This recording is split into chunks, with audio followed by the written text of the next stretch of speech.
ang mga kwento ng pag-ibig, kwento ng buhay at kwento ng pag-asa dito sa Barangay Love Stories. Love Stories.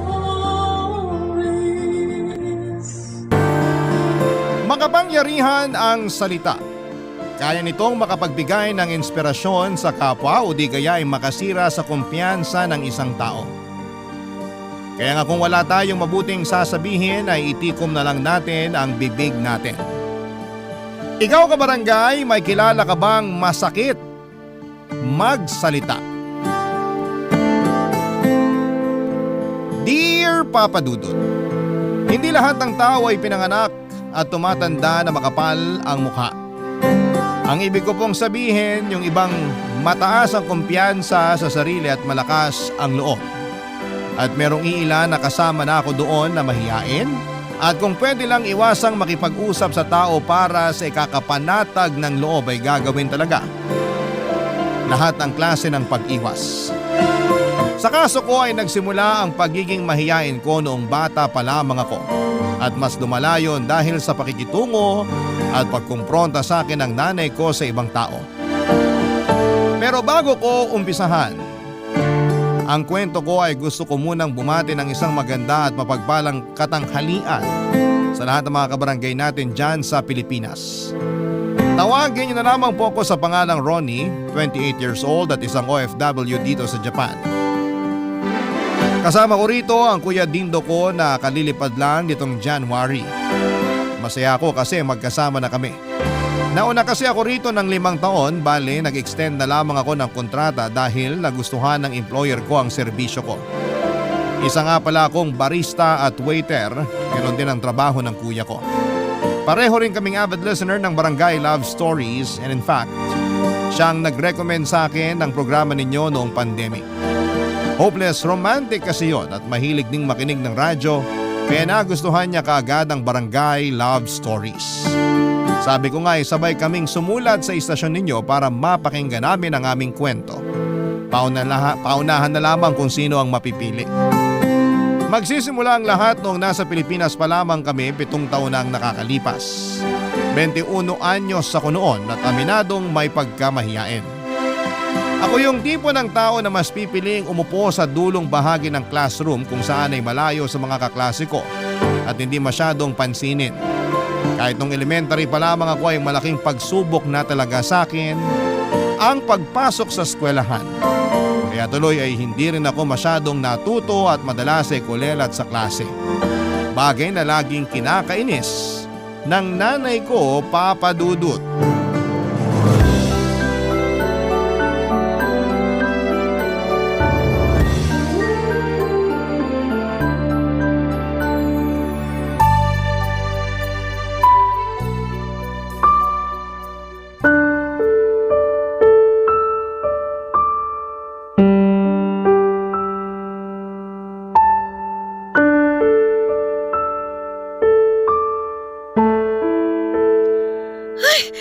Palakol!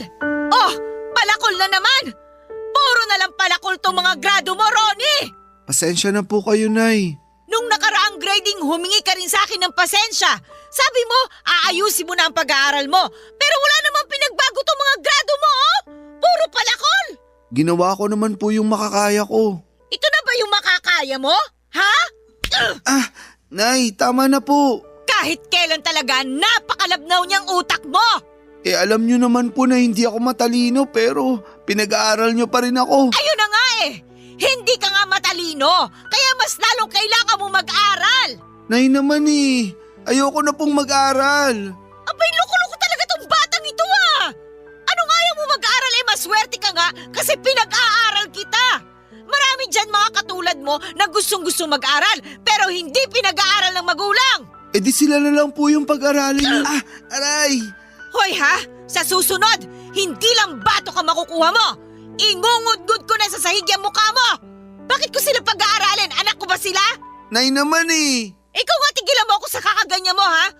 Baka nakakalimutan mo, hindi ka na bata! Kung nung maliit ka, pinagpapasensyahan kita sa kahinaan ng ulo mo, pwes, ibahin mo na ngayon! Ipapaalala ko lang sa'yo na 21 ka na! Matanda ka na, Ronnie! Hindi ko naman po nakakalimutan yung edad ko. Abay di mabuti! Sa edad mong yan, dapat nasa kolehiyo ka na eh.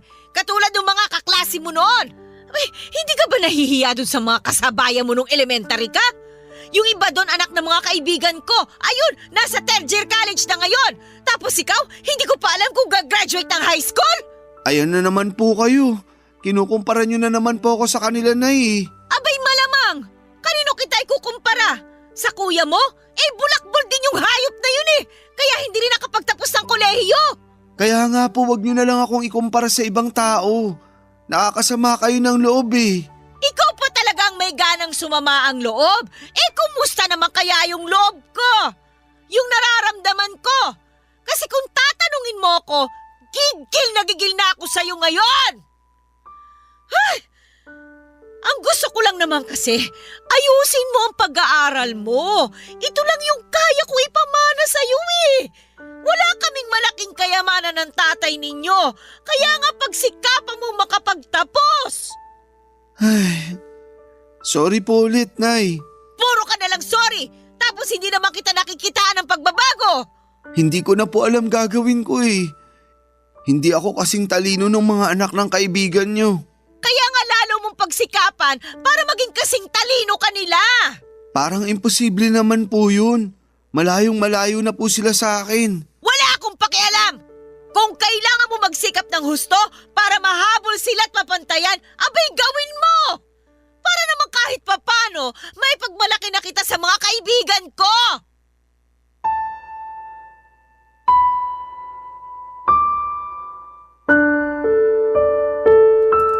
Hindi na bago sa akin na ikumpara ng nanay ko sa anak ng mga kumare at kakilala niya. Akala ko lang din ay masasanay na ako pero hindi pa rin pala. Kahit noong maliit pa ako ay lagi na niyang sinasabi sa akin na kasalanan daw ng pagiging mahiyain ko kaya wala akong masyadong natututuhan sa klase. Totoo rin naman kasi imbes na itanong ko sa teacher yung mga bagay na hindi ko maintindihan sa lesson namin ay hindi ko ginagawa. At pinagsasawalang bahala ko na lamang at nahihiya kasi ako. At baka hindi rin ako makabuo ng tamang salita para makapagtanong.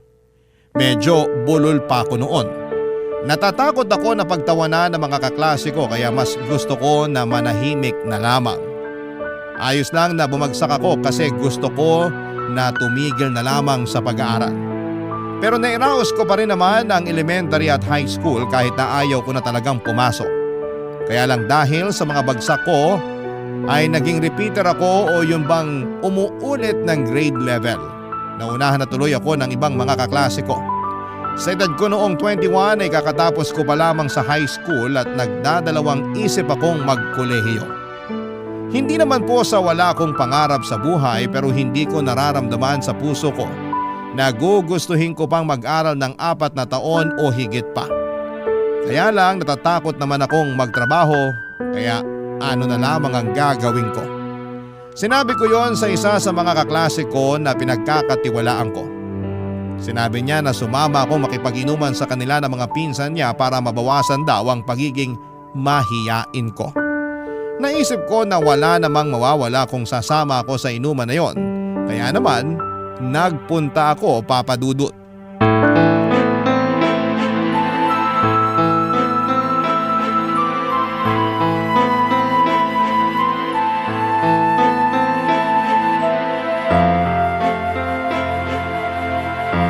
Santissima! Ano nangyari sa'yo, Ronnie? Bakit ang dami mong pasa sa mukha? Putok pa yung labi mo! Napagtripan lang po, Nay. Napagtripan? Sandali, lasing ka ba? Nakainom lang po. Ay, Ronnie!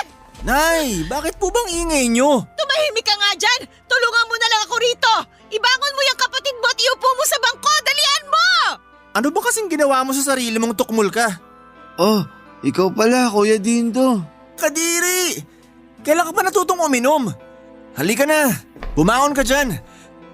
Aray naman, parang mababali braso ko sa hila mo eh. Mababali talaga kasi loko-loko ka. Sumandal ka nga, Ronnie! Patingin ako ng mga sugat at pasamo sa mukha! Kumuha ka nga doon ng pamunas at alcohol para sa kapatid mo! Antok na po ako, Nay. Kumuha ka na! Sabi ko nga po. Ano ba kasing ginawa mo sa sarili mo, Ronnie? Kailan ka pa natutong uminom? Kanina lang po. Ganito pala pakiramdam paglasing. Para kang lumulutang sa ulap. Makakakita ka pa ng mga bituin pag dinagdagan ko amats mo sa suntok ko. Akin na! Umayos ka, Ronnie. Gagamutin natin yung mga sugat mo. Daan-daan naman po. Kahit dahan-dahanin ko yan, masakit pa rin yan. Ay, grabe! Ano ba naman itong ginawa mo sa sarili mo? Uminom ka na nga, nagpabugbog ka pa! At hindi ka man lang lumaban, no? Kitang-kita na walang kagalos-galos kamao mo. Ibig sabihin, hinayaan mo lang sila na gawing punching bag yung mukha mo. Kahit kailan duwag ka talaga at lampa. Pwede ba tumigil ka na nga dyan, Dindo? Ano bang gusto mo? Gayahin ng kapatid mo ang pagiging basagulero mo? Basagulero man po ako, at least hindi ako umuuwing bugbog sarado. Hirap kasi niyang kay Ronnie, pinalaki niyong babakla-bakla. Wala akong anak na bakla! Hindi kaya ako bakla, kuya. Ah, talaga? Sige nga, patunayan mo. Suntukin mo ako, dali. Ano bang pinagsasasabi mo, Dindo? Chill lang kayo, Nay. Tuturuan ko lang kung paano manuntok tong anak mo. O ano? Tumayo ka na dyan, dali. Suntukin mo na ako. Suntok lang ha. Dapat di ka gagante, kuya. Oo naman. Sige na, suntok na. Yan dapat sa'yo. Halikan mo sahig. Napaka-uto-uto mo kasi eh! Ayan tuloy, natumba ka na naman sa sahig! Ayos lang naman siya, Nay. Anong ayos lang siya eh, parang hindi na nga gumagalaw tong kapatid mo! Baka nakatulog na sa kalasingan. Hayaan nyo na siya dyan. Dyan sa sahig na babagay yung mga katulad niya nalalampa-lampa. First time ko lang malasing at masasabi kong masarap din pala sa pakiramdam. Kaya lang ay first time ko ring nabugbog dahil masyado raw akong perwisyo pag napasukan na ng alak ang sistema ko.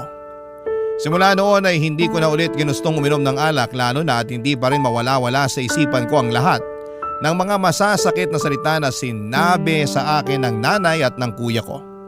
Tapos masasakit pa rin yung bukol ko sa ulo mula sa dagok ni Kuya Dindo. Kaya naman nagtanim ako ng matinding sama ng loob sa pamilya ko noong nahimasmasan ako. Kasi hindi naman ganon yung ibang mag-anak. Mabait yung nanay nila at magkakasundo sila ng mga kapatid nila. Oo, nag-aaway paminsan-minsan papadudot pero hindi naman ganon kasakit magsalita o namimisikal. Naisip ko tuloy na sana'y hindi na lamang ako pinanganak sa pamilya namin kung ganon lang din nila akong tratratuhin. Barangay Love Stories. Barangay Love Stories. Papadudot kung meron man akong kakampi sa pamilya namin, yon ay ang tatay namin. Bale, 3 pala kaming magkakapatid, ako ang bunso at bukod kay Kuya Dindo, ay meron pa akong ate na hindi na namin kasama sa bahay noong mga panahong yon. Namatay ang tatay namin noong nakuryente siya habang may binubutingting na kable sa bahay namin. Doon aksidente niyang nahawakan yung live wire kaya nalapnos ang katawan niya. Naisugod pa siya sa ospital at nabuhay ng 3 araw bago namatay. 15 years old pa lamang ako noon. 20 naman si Ate Charmaine at 21 naman si Kuya Dindo. Lahat kami nag-aaral pa kaya si nanay na lamang ang kumayod para masustentuhan ang pangangailangan namin. Bale meron silang negosyong isdaan ni tatay sa palengke ng Quezon City. Kaya lang ay hindi na nakagraduate si Kuya Dindo sa kolehiyo dahil sa pagbubulakbol. Basta gulero din siya at madalas ay masangkot sa kaliwat ka ng mga gulo. Pero nagbago na siya noong isang beses siyang na-detain dahil sa pag-aamok ng lasing.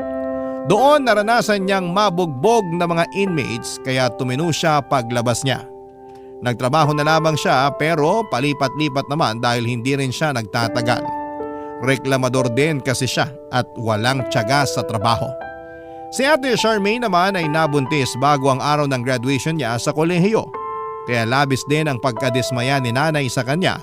At bagaman nakagraduate naman siya ay nagkaroon pa rin sila ng matinding away dahilan para umalis si ate sa bahay namin at manirahan kasama ang tatay ng pamangkin ko.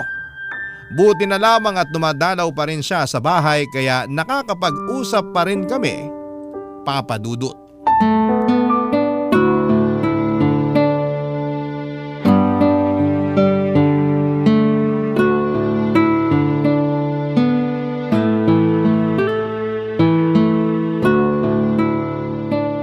Kamusta ka naman, Ronnie? Okay lang naman ako, ate. Ikaw, kumusta? Ayos lang din. Balita ko nalasing ka raw at nabugbog ng isang gabi ah. Ano ba kasing nangyari? Hindi ka naman umiinom. Niyaya kasi ako ng dati kong kaklase na uminom. Sabi niya para mawala raw hiya ako, kaya ipapakilala niya ako sa mga pinsan niya. Sa isip ko, wala naman sigurong masama kasi nga gusto ko na rin alisin yung pagiging mahiyain ko. Kaso naparami inom ko at medyo naging pasaway ako sa kanila. Kaya siguro napikon yung iba niyang pinsan at nabugbog na ako. Pero mali pa rin yun. Paano na lang kung napuruhan ka tapos nagkaroon ka ng malalang injury, hindi lang natin alam. Naku, idedemanda ko yung dati mong kaklase at mga pinsan niya na yun. Wag na ate, abala lang yan eh. Saka ayos lang ako. Ayos ba yan eh? Itim na itim pa yung bukol mo sa noo.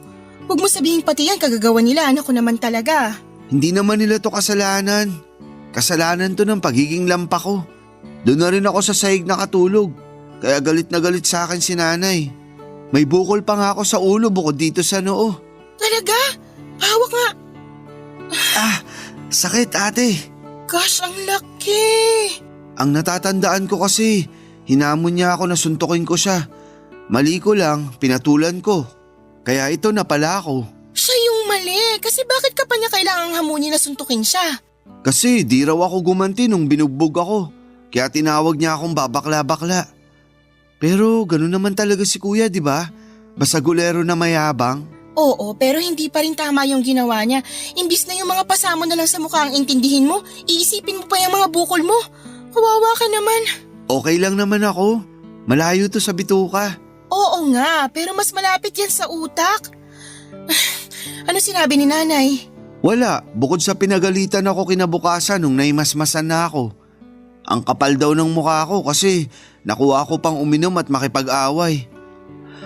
Ay, naiintindihan ko naman yung galit niya kasi baka nadala na rin siya sa mga pinagagagawa ni kuya nun.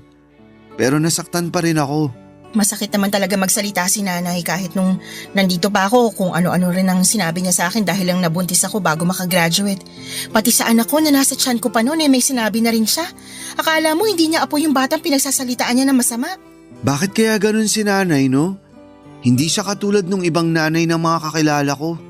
Mabait kasi mga nanay nila tapos may naon magsalita. Iba-iba naman ang mga nanay pero sana magbago na nanay natin. Maiba tayo. Ngayong graduate ka na sa high school, anong kurso ang plano mong kunin sa college? Sa totoo lang, ayoko na talaga mag-college, ate. Ha? Bakit? Para kasing hindi ko rin kakayanin. Saka baka mag-aksay lang ng pera si nanay sa pagpapaaral niya sa akin. Tapos isumbat niya lang yun. Kung hindi ka na mag-aaral, ibig sabihin magtatrabaho ka na lang? Yun nga ang problema. Di ko rin alam kung kaya ko magtrabaho kasi nahihiya ako, ate. Nako, kailangan mong alisin yung pagiging mahiyain mo kasi baka maraming oportunidad ang masayang dahil pinalagpas mo lang. Kaya nga. Pero sa ngayon, di ko pa talaga alam anong plano ko. Naguguluhan pa ako. Papadudot mabait si Ate Charmaine, bukod kay tatay, siya na lamang yung kakampi ko sa bahay namin. Kaya nga laking lungkot ko nang umalis siya sa bahay dahil alam ko na ang magiging buhay ko kasama sina kuya at nanay. Pero tinapangan ko pa rin at tinatagan ang kalooban ko dahil pamilya ko pa rin sila. At wala rin naman akong pupuntahan sakaling umalis ako sa bahay namin. Alam ko na hindi na talaga makakatulong sa akin ang pagiging mahiyain ko. Kaya nga ginusto ko rin naman na tuluyan ng alisin sa pagkatao ko ito. At masaya ako dahil nasabi ko lahat ng gumugulo at naglalaro sa isipan ko noong minsang bumisita sa bahay ang ate ko. Sa totoo lang ay hanga ako kay Ate Charmaine dahil nilakasan niya ang kanyang kalooban na magsimula ulit matapos niyang mabuntis. Hindi man niya nagamit yung kursong tinapos niya, kahit paano'y kumikita naman siya ng pera dahil madiskarte siya. At yon ay sa pamamagitan ng pagbebenta ng iba't ibang produktong online gaya ng makeup, dishwashing liquid, damit at gadgets. Tulong na rin daw niya yon sa mister niya na siyang nagtatrabaho para sa pamilya nila. Kapag may sobra sa kinikita niya ay bumibili siya ng mga groceries. para naman sa bahay. Kaya siguro unti-unti ay nakuha rin niya ang loob ni nanay, pero kapag nakatalikod naman siya ay pinagsasalitaan pa rin siya ng masama ng nanay namin. Kung minsan ay chinichismis pa nga siya ni nanay sa mga kapitbahay. Inis nga ako sa ugaling yon ni nanay, pero akala ko ay siya lang yung kilala kong chismosa sa bahay namin, pero meron pa pala.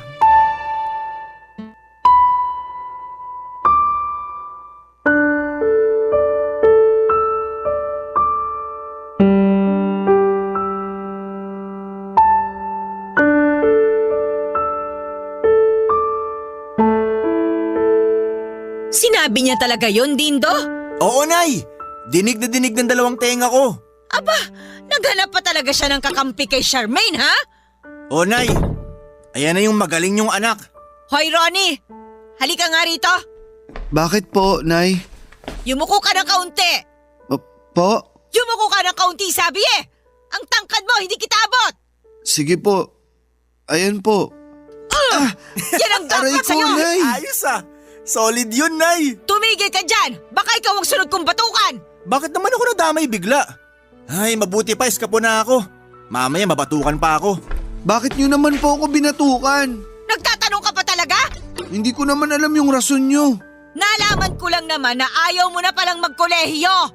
Kanino nyo po nalaman? Sa Kuya Dindo mo. Narinig daw niya yung pag-uusap niyo ng ate mo nung nakaraan. Tapos ikinuwento niya sa akin. Akala ko si nanay lang tong chismosa sa bahay. Chismoso rin pala tong si kuya. Hoy, narinig ko yon, ha? Sorry po, Nay. Huwag mo ang iniiba ang usapan. Hindi ko naman po iniiba yung usapan. Wala lang po ako masabi. Ibig sabihin, totoo nga yung sinabi ng kuya mo na ayaw mo na magkolehiyo? Opo, Ay, linti ka talagang bata ka! hindi na po ako bata, Nay. Hindi na nga! Pero para ka pa rin bata kung mag-isip. Tumutulad ka na naman sa ibang mga kabataan na laki na nga sa hirap, batugan pa! Iginapang para makapagtapos, ayaw namang mag-aral! Ang kakapal naman ang mukha ninyo! Hindi ko na po kasi nakikita yung sarili ko na makakagraduate sa college. Saka di ko rin po alam kung anong kurso ang kukunin ko. Baka bumagsak lang ako sa mga subject kasi di ko kayanin. Tapos magagalit lang po kayo sa akin. Alam nga namang matuwa ako at ipagmalaki kita, no? Responsibilidad mo ang mag-aral ng mabuti. Malamang magagalit talaga ako sa'yo. Kaya nga ayoko na lang po mag-aral. O ano na lang ang gagawin mo ngayon? Hindi ko pa rin po alam. Kita mo na? Ni wala kang kaplano-plano sa buhay mo? Huwag mong sabihin na tatambay ka lang dito sa bahay maghapon.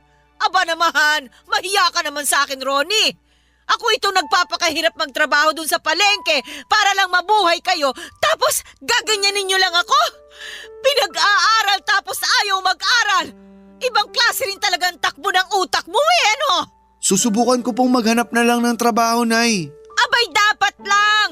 Kung hindi, makakatikim ka sa akin ng sermon at talak araw-araw kapag nakita kitang nandito lang sa bahay! Pasensya na po talaga kayo. Kung ganito lang akong klaseng anak. Hindi ko rin naman po ito ginusto. Alam mo, kung pwede lang makipagpalit ng anak sa iba, nako, matagal ko nang ginawa! Ayusin mo yung buhay mo, ha? Huwag mo nang dagdagan ng pagiging sakit sa ulo! Napakawalang kwenta mo kasi! Niwala ka sa kalingkingan ng anak ng mga kaibigan ko! Nakakainis lang kasi nagkaroon ako ng anak na mahina at mahiyain na katulad mo!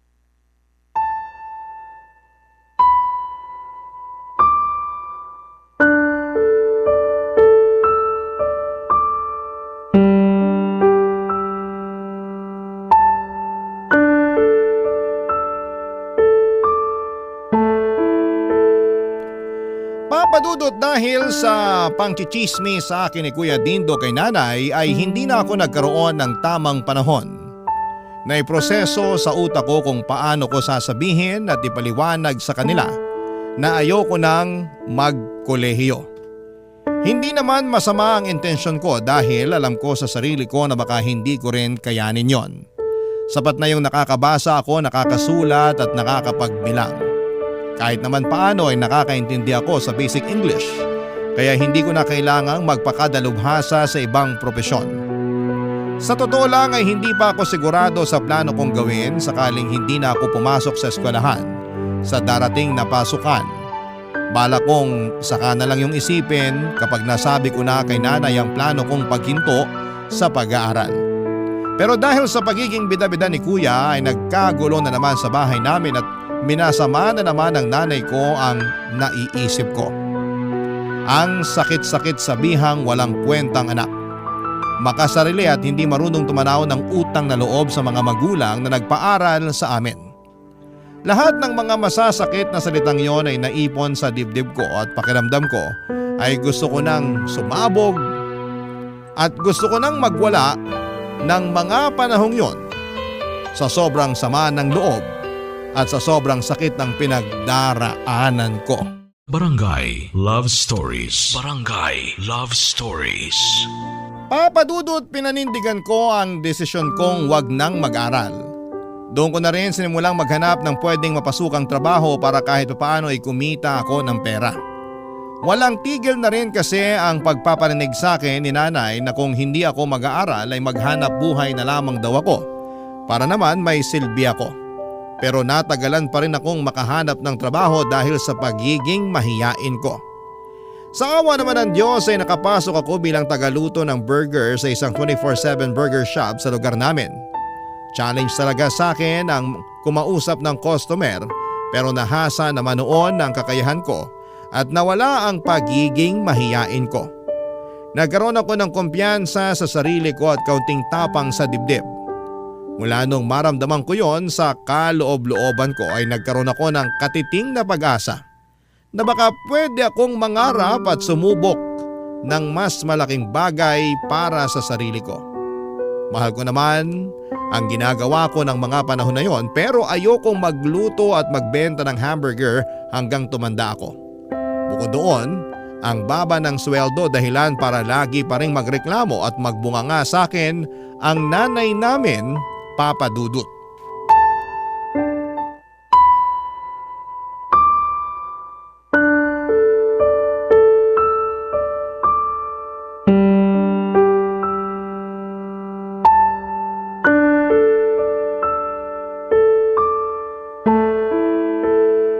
Nay, ito na po yung sweldo ko. Oh, ano higo to 1,000? Pandagdag po, pambili ng bigas. Sa lakas niyong kumain ng kuya mo, kulang na kulang pa tong 1,000 mo. Dagdagan mo ito! Sorry po, kasi yan na lang yung natira. At saan naman napunta yung iba mong sinweldo? Sa ipon ko po. Aba, talagang nakuha mo pang mag-ipon? Kakarampot na nga lang ang kinikita mo? Dapat binibigay mo sa akin lahat para naman mapakinabangan. Kita ko naman po yun. Saka nagbigay naman po ko. Oo nga, ang kaso hindi ka nakakaintindi eh. Kulang nga itong 1,000. Kung bakit kasi hanggang ngayon nagtsatsaga ka pa dun sa trabahong yun, napakababa ng sweldo.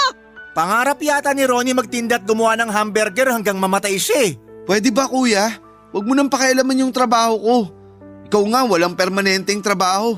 Palagi kang lumilipat kasi wala kang tiyaga. Aba, ako pa talaga sinabihin itong walang tiyaga. May punto rin naman ang kapatid mo ah. Pati ba naman ikaw, Nay? Kampi ka sa tukmol na yan? Para po sa kaalaman nyo, hindi ko pangarap magtinda at gumawa ng hamburger habang buhay. Kaya nga po ako nag-iipon kasi pag may naisip na akong gusto kong gawin, meron akong magagamit na pera. Ano ba kasi yung gusto mong gawin? Magnegosyo? Yun ba ang balak mo? Si Ronnie? Magnenegosyo? Sa bobo niyang yan? Baka malugi siya agad pag nagkataon, Nay. Sobra ka naman magsalita, kuya. Totoo naman ang sinasabi ng kuya mo eh. Anong alam mo sa pagnenegosyo? Hindi ka nga nakapag-aral. Kasalanan mo naman kasi pinag-aaral kita pero ayaw mo. Tingnan mo ang sarili mo ngayon. Hamak na taga-benta lang ng hamburger. Marangal naman po tong trabaho na to. Hindi po ako nagnanakaw o nanlalamang ng kapwa. Kahit na ano pang sabihin mo, pang walang pinag-aralan lang ang trabahong yan. Ang laking pera yung sinayang ko sa pagpapaaral sa inyo. Wala rin pala akong mapapala. Itong kuya mo, laging nawawala ng trabaho. Ultimo pang yosi sa akin hinihingi. Yung ate mo naman, nakagraduate nga, pero nagkaanak at nag-asawa naman agad. Tapos ikaw, ayaw mong mag-aral at mas gusto mo na lang magluto ng hamburger. Ay, Diyos me! Wala ba talaga kayong pangarap sa buhay? Wala na bang pwedeng itaas yung mga pangarap nyo? Katulad ng iba nyong kaedad dito sa barangay natin? Meron naman po, Nay. Kaya lang hindi po kami katulad ng ibang kaedaran namin. Kung sila, alam nila agad ang gusto nila sa buhay, kami hindi po ganun. Medyo nahihirapan po kaming alamin yung gusto namin. Tapos, imbis na tulungan nyo kami, unawain at gabayan, kayo pa yung nangunguna sa pagpuna sa amin. Opo, wala pa kaming may pagmamalaki sa inyo sa ngayon. Pero meron naman kaming pangarap at gusto sa buhay. Di ba, kuya? Ha? Oo, meron naman talaga. Alam ko na gustong gusto mong makabili ng motor na may sidecar para ikaw na maghahatid sundo kay nanay sa palengke. Pero dahil nga papalit-palit ka ng trabaho, wala kang ipon. Sakit mo naman magsalita. Totoo naman eh. Oo na. Totoo ba yon? Ha? Dindo? Opo, Nay. Kaya sana, wag nyo na po kaming ikumpara sa iba, Nay. Kahit po yung wag nyo na lang kami pagsalitaan ng masama at hindi maganda. Ayos na kung hindi nyo rin naman po kami kayang suportahan. Masakit po kasi sa amin yun. Lalo na sa inyo pa mismo nang galing. Papadudot, ayoko naman sanang pagsalitaan ng ganon si nanay pero sobrang bigat na kasi ng kalooban ko. Para kung bomba na sasabog na lamang anumang sandali. Pero sa totoo lang ay gulat na gulat ako sa sarili ko dahil nagawa kong masabi ang nilalaman ng isipan ko at manindigan sa bagay na gusto ko at pati si Kuya Dindo ay napasang-ayon sa akin. Pero hindi ako proud na nasagot ko si nanay at napagsalitaan siya ng hindi maganda. Kaya nga ginawa ko pa rin ang makakaya ko para ipaunawa sa kanya ang gusto kong sabihin. Dahil ang huling bagay na gusto kong mangyari sa akin ay maging katulad niya. Yung bang madaling madaig ng emosyon kaya hindi napag-iisipan ng mabuti ang sasabihin at kadalasan ay nakapagsasalita ng masakit. Mahiyain lamang ako at walang tiwala sa sarili pero hindi ako bastos na anak. Kaya nga nagsorry pa rin ako kay nanay noong sumunod na araw. Pero tinalakan niya lamang ako at hindi man lang humingi ng patawad sa mga sinabi niya. Naisip ko na ayaw niya lang talagang ibaba ang pride niya. Dahil para sa kanya ay siya ang nanay, siya ang dapat na masunod at siya lang ang laging tama. At bilang tipo ng tao na hindi mahilig makipagtalo o makipagpataasan ng ihi, hindi na lamang ako sumagot. Doon ako mas lalong nagsikap sa ginawa ko habang patuloy na nangangarap na balang araw ay aasenso kami sa buhay.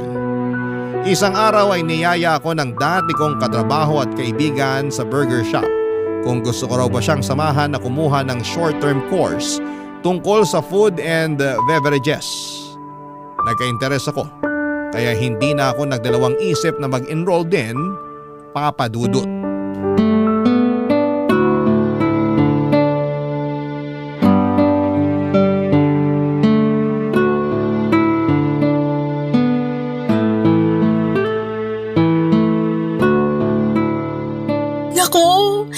Malapit ka nang gumraduate sa kinuha mong short-term course. Sobrang proud ako sa'yo, Ronnie. Oo nga, ate. Excited na ako. Salamat kasi lagi mo akong sinusuportahan. Nung una kasi, aminado ako na paulit-ulit kong tinatanong ang sarili ko kung kaya ko ba talagang pangatawanan yung pag-e-enroll ko. Pero dahil nga sinuportahan mo ako, tinuloy-tuloy ko na rin. Siyempre maganda tong kurso mo eh. Maraming oportunidad ang pwedeng magbukas. Nakakatuwa kasi nakita ko rin na gustong-gusto mo yung ginagawa mo kaya sinusuportahan na kita. Masaya ako na meron kang isang bagay na pinipursue. Ako rin, ate. Iba pala sa pakiramdam kapag masaya ka at gusto mo yung ginagawa mo. Yun bang lagi kang excited na gawin yun? Masaya naman ako sa pagtitinda at paggawa ng hamburger pero mas masaya ako sa pinag-aaralan ko ngayon. Alam ko naman yun, kaya nga natutuwa ako sa'yo kasi sa wakas, nahanap mo na yung isang bagay na gustong-gusto mong gawin. Sinong mag-aakala na huling beses tayong nag-usap wala ka pang kaplano-plano sa buhay. Pero ngayon, tingnan mo naman, marami ka nang na-overcome. Mahihain pa rin ako pero masasabi kong kumakapal-kapal na yung mukha ko ng kaunti. Ituloy mo lang yan. Napapractice naman yan eh. Galing mo nga kasi sa loob lang ng maiksing panahon, malaki agad improvement mo. Di na ikaw yung dating Ronnie na takot ko mausap ng tao. Salamat uli ate sa paniniwala at pagtitiwala sa akin. Walang anuman. Basta tandaan mo, gawin mo lahat ng makakaya mo para mapaunlad mo yung sarili mo. Sa kahit na anong bagay pa yan, basta hindi masama o iligal, asahan mo yung suporta ko. Pero, kumusta naman sa bahay? Si nanay? Okay lang naman sila. Si nanay ganun pa rin. May pagkataklesa at maingay pa rin. Pero nabawasan na kahit paano yung pagiging mapanumbat at pagkukumpara niya sa atin sa iba. Lalo na nung nasabi ko yung sama ng loob ko sa kanya. Nabalitaan ko nga yun kay kuya. Kahit kailan talaga, napaka-chismoso ni kuya. Hayaan mo na. Galing mo nga eh. Tsaka sabi niya, napabilib daw siya sa'yo dahil nasabi mo yun kay nanay. Tapos bigla raw siyang na-inspire. Naks, inspirational na pala ako? Oo naman. Hindi mo lang alam pero malaki na pala natutulong mo sa isang tao para mabago yung pananaw niya sa buhay at lalong magsikap na tuparin yung mga pangarap nila. Ganon din kasi yung ginawa mo sa akin eh. Na-inspire mo ako na sumubok pa ng isang bagay. Kung ganun, itutuloy mo na talaga pag-enroll mo sa baking class? Oo, suportado rin naman ako ng mister ko. Tsaka para magamit ko rin yung kursong natapos ko. Good luck sa'yo ate. Naniniwala ako sa kakayahan mo kasi magaling ka. Naniniwala rin ako sa kakayahan mo, Ronnie. Kaya sana huwag kang susuko ah. Huwag kang hihinto sa pangangarap. Oo, hindi. At kahit na saan man ako dalhin ng pangarap ko, lagi kong tatandaan mga sinabi mo. O siya, magmerienda muna tayo sa kusina bago tayo magkaiyakan dito. Gumawa ako ng yema cake. Pagdala ka na rin sa bahay. Paborito ni nanay yung yema cake mo. Lagi niyang binibida sa mga kapitbahay. Talaga? Mukhang nagbago na nga si nanay ah. Maganda-ganda na yung sinasabi eh. Oo nga no, sana magtuloy-tuloy na. Mismo! Papadudot makapangyarihan ang mga salita at pwede itong makasugat ng damdamin lalo na kung hindi maganda ang ating sasabihin. At malaki rin ang epekto nito sa mga kabataan na nagsisimula pa lamang sa buhay. Kaya nga importante na sa bahay pa lang dapat itanim na ng mga magulang ang mga mabubuting salita sa isipan ng mga anak nila upang hindi sila lumaking mahina ang loob at walang kumpiyansa sa sarili. Yun kasi ang natutuhan ng ating sender mula sa karanasan niya na ibinahagi sa ating programa. Sa kasalukuyan ay masaya kami papadudot na nakakatulong na kami sa nanay namin kahit na hindi kami katulad ng ibang anak na mga kakilala niya. Ay proud na sa amin si nanay dahil unti-unti na naming natutupad lahat ng mga pangarap namin. Nagkapatawaran na rin pala kami ni nanay bago ako umalis noon sa Pilipinas. Ayoko na kasing magbaon ng sama ng loob. Gusto ko na lang ng peace of mind. Masaya naman ako dahil nakikita ko nagbago na nga itong si nanay. Mabuti na lang talaga at nilakasan ko ang loob ko na magsalita noon upang malaman din niya ang nilalaman ng puso ko. Wala naman akong masamang intensyon dahil mahal ko ang nanay ko. Pangarap kong mabigyan siya ng maginhawang buhay na alam kong deserve niya. Matapos ang mga sakripisyo niya para sa aming magkakapatid noong maaga kaming iwan ni tatay. Kaya nga gagawin ko ang lahat at magsisikap ako para magkatotoo ang mga pangarap ko. Hanggang dito na lamang po papadudot ang sulat ko at sana po ay mapili po ninyong i-ere sa programa ninyong Barangay Love Stories. Maraming salamat po at sana ay marami akong na-inspire sa aking kwento. God bless po sa inyong istasyon and more power. Ang inyong forever kapuso at kabarangay, Ronnie. Barangay Love Stories. Barangay Love Stories. Anong say mo sa Barangay Love Stories na ito? Pagkwentuhan natin sa comment section yan. Nagustuhan ng iyong napakinggan? Ituloy yan via live stream sa www.gmanetwork.com/radio. Barangay LS. In Mega Manila, 97.1. Forever.